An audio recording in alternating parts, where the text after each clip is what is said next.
Hey guys, so the other day in Houston, there was another ICE shooting. His name is Lorenzo Salgado Arajo. I'm not sure how to pronounce the last name. This man has been here for a couple decades. He is not a citizen. However, he does not have a criminal record. He is a hard worker. He has raised three sons who are citizens here and successful, hard-working men. This man was on his way to work when ICE agents were looking for somebody else. And it seems like they rammed into his car and said he rammed into theirs, because several eyewitnesses are saying he didn't ram into them. And they shot him, and he died. I've lost count of how many murders ICE has committed since Trump took over, but I believe this is like number 13 or 14 at least. They're not stopping. They're not going to stop.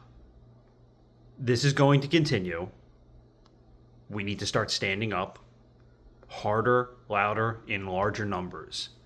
We almost had them out of Minnesota. We had them silenced at Delaney Hall. We caught them on video violating our rights all over this country. This is something that needs to be addressed in numbers, because it doesn't just stop with Hispanic people. It doesn't just stop with them harassing undocumented immigrants and documented immigrants and citizens even. As I've talked about on this page, you could cut the evidence with a knife how thick it is. That they've gone after citizens based on how they look. They've gone after documented immigrants, and people based on their accent.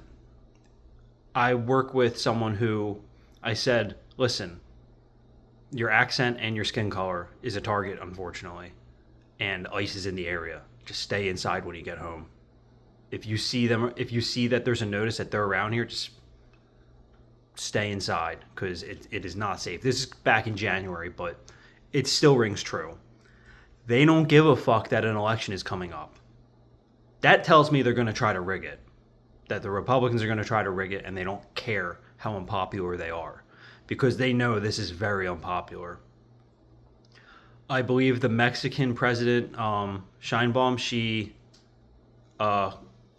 called for an investigation into this because this is a Mexican national.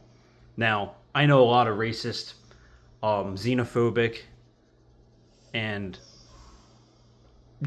just anti-immigrant people are going to argue, well, he should have stayed in Mexico. It's like, the guy's been here for 35 years. He's not a problem. Do we have to rehash the fucking statistics that undocumented immigrants commit a lower crime rate? They pay more in taxes than they take as a collective in limited benefits. They really don't get any benefits. They don't get Medicare. They don't get food stamps. They don't get Social Security. They don't get Medicaid. They might get some state level health care. That's it. This is not going to stop, and we need to stand stronger and be much louder about this.